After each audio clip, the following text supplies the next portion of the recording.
Oh, hello. Welcome to the tundra. Did you know that the Arctic tundra is the world's most youthful biome? It was framed 10,000 years ago, and it's situated at scopes 55 degrees to 70 degrees north.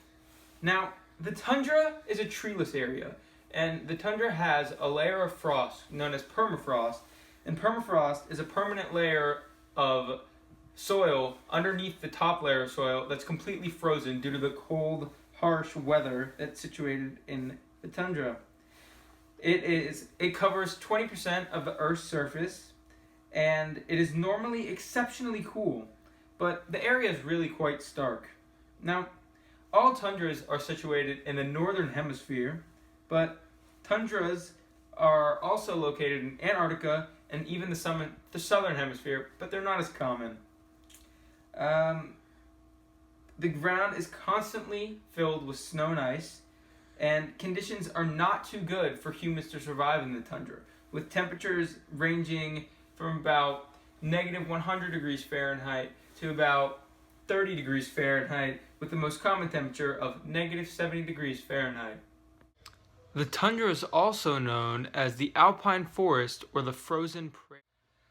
The temperatures can drop to negative 90 degrees Celsius, but can also reach temperatures of negative 50 degrees Celsius as well. Tundra is essentially like a desert with regards to precipitation.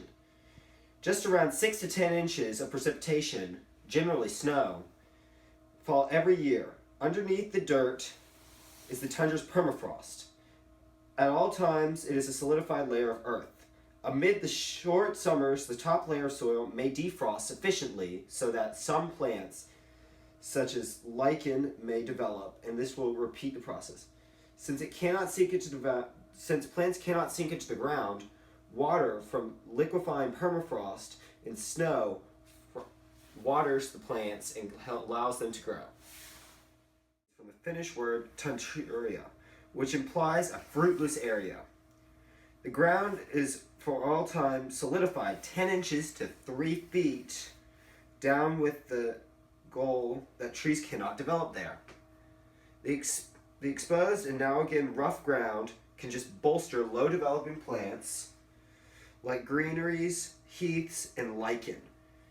In the winter, it is chilly and dull, and in the mid-year, when the snow and top layer of permafrost melts, it is exceptionally saturated, and the tundra is secured with swamps, lakes, lowlands, and streams that breed a huge number of creepy crawlies and pull in numerous flying creatures such as bats. There's hardly any vegetation in the tundra due to the cold, bitter weather. Just around 1,700 unique species are located in the tundra, which are far less than any other biome in the world. Now, in the tundra, there are bushes, sedges, green shrubs, lichens, which can be seen here, perennial forbs, and cotton grass. The developing season for plants to grow only ranges about 50 to 60 days due to the cold weather that's present throughout the year. There are no trees, aside from some small birches in the lower scopes of the tundra. The ground is constantly solidified underneath a layer of permafrost, and willows can develop, however they're not very common. The dirt is low in supplements and minerals, with the exception of where creature droppings treat the dirt.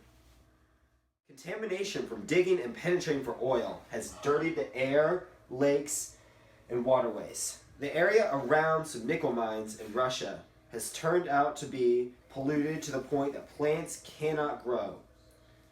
The shaped impressions in tire tracks can be noticeable for a long time after they are made. At the point when the sun hits the grooves, it can cause the permafrost to soften. The reasons no disintegration, and the grooves get greater, and inevitably the trenches transform into charms.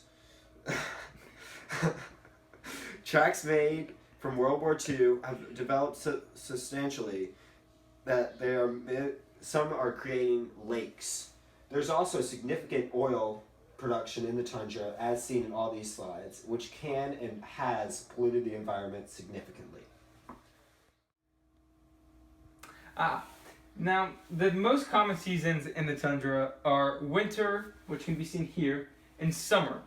Fall and spring are not as common. However, this right here is a picture of what would normally be fall in the tundra. Now, the tundra is the world's coldest and driest of biomes.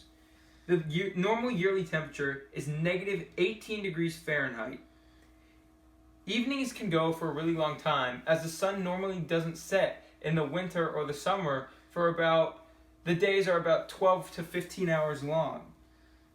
Now, temperatures can drop to below negative 100 degrees Fahrenheit, which makes it hard for many animals to live in the tundra. Arctic is likewise called the land of the midnight sun due to the sun constantly being shining throughout the year. Summers are normally warm, and in the summer and in the spring, temperatures can range from about 0 degrees Fahrenheit to 37 to 40 degrees Fahrenheit. Yeah, that's it. Shockingly, there are creatures that can live in the tundra. Despite the fact that there isn't a great deal of biodiversity, just 48 types of warm-blooded animals are found in the tundra. There's a considerable measure of every species. These comprise of somewhat adjusted vixens, rabbits, rodents, wolves, foxes, bears, and deer. There are tremendous groups of caribou in North America, known as reindeer in Eurasia, which feast upon lichens and plants. There is likewise littler crowds of musk bulls. Wolves, wolverines, ice foxes, and polar bears are the predators of the region. Littler vertebrates, known as snowshoe rabbits and lemmings, also exist.